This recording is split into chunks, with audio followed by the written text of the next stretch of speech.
Peter Parker, Earth 616. When Stan Lee and Steve Ditko introduced Peter Parker in Amazing Fantasy number 15 in 1962, they created something revolutionary, a superhero who was fundamentally human. Unlike other comic book heroes of the time, Peter wasn't a wealthy industrialist or an alien god. He was an awkward, bullied high school student from Queens who just happened to get bitten by a radioactive spider. This ordinary beginning made his transformation into Spider-Man feel both extraordinary and relatable. What truly defined Peter's journey wasn't just his powers, but the hard lessons that came with them. The tragic death of his Uncle Ben taught him that with great power comes great responsibility, a mantra that would shape every decision he made as Spider-Man. Marvel writers have put Peter through unimaginable hardships over the years, from losing loved ones repeatedly to making morally questionable deals like the infamous One More Day storyline. Even when he briefly gained godlike powers and brought Uncle Ben back, he still couldn't escape the cycle of tragedy and responsibility. Yet through all the suffering, Peter Parker remains Marvel's most enduring and relatable hero. His struggles with everyday problems, paying rent, dealing with a hostile media, or even simple tasks like doing laundry, despite having super strength, make him feel authentic. While other heroes save the world, Peter shows us what it means to keep going, despite personal failures and setbacks. This combination of superheroic action and human vulnerability is why, after more than 60 years, Peter Parker continues to be the gold standard for what a superhero can be. His story proves that true heroism isn't about perfection, but about perseverance. Miles Morales. When Ultimate Fallout number 4 dropped in 2011, introducing a new Spider-Man named Miles Morales, the internet lit up with doubt. Wait, Spider-Man is black now? Some fans asked. But Miles didn't just walk into Peter Parker's shoes. He sprinted in, flipped over expectations, and webbed up hearts everywhere. Bitten by a genetically modified spider, Miles didn't just get the usual wall-crawling powers. He brought his own twist to the legend. With the ability to turn invisible and deliver a shocking venom blast, he was different from the start. And when Peter Parker tragically died in the Ultimate Universe, Miles stepped up. Not as a copy, but as a new kind of hero, one who carried the weight of legacy and the anxiety of being the new guy in a very big suit. What made Miles special wasn't just his powers, it was his heart. He dealt with school stress, family secrets,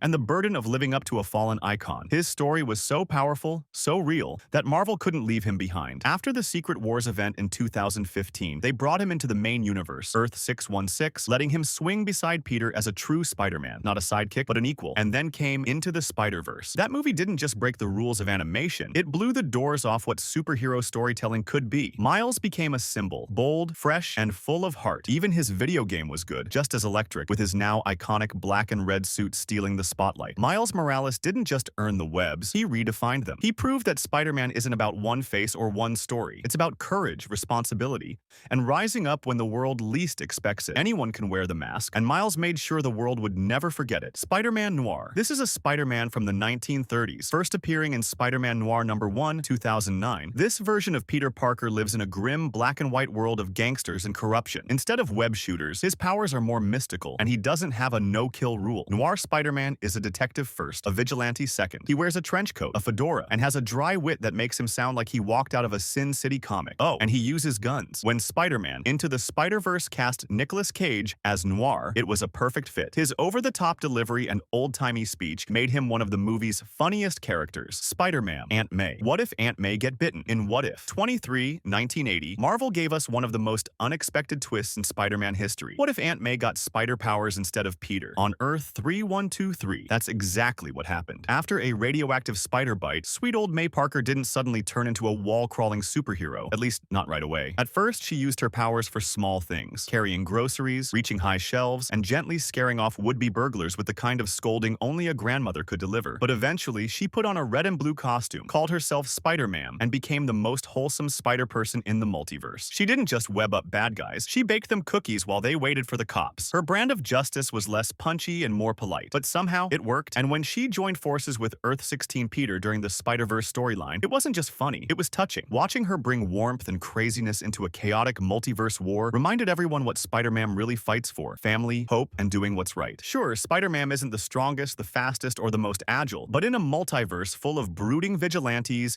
and edgy anti-heroes, she's a breath of fresh air. SpiderGwen. In most Spider-Man stories, Gwen Stacy's fate is sealed. She falls, and Peter can't save her. But on Earth 65, the story flips. This time, Gwen gets bitten by the radioactive spider. Debuting in Edge of Spider-Verse number 2, 2014, she became Spider-Woman, though fans quickly dubbed her SpiderGwen. With her slick white and black suit, neon pink highlights, and hoodie pulled tight, Gwen didn't just break the mold, she smashed it. In her universe, it's Peter Parker who meets a tragic end. Wanting to be special special like Gwen, he experiments on himself and transforms into the lizard. Their final confrontation ends with Peter dying in Gwen's arms. It's a heartbreaking twist that fuels her mission. Now, she swings through the city not just to stop criminals, but to carry the weight of guilt, loss, and responsibility, all while juggling her life as a punk rock drummer. Spider-Gwen's appeal isn't just her powers or her style, it's her edge. She's cool, confident, but deeply human. Behind the mask is a young woman trying to make sense of a broken world. That mix of strength and vulnerability made her an instant icon in the Spider-Verse. And when Gwen meets Miles Morales, something just clicks. Whether they're fighting side by side or exchanging sharp, flirty banter,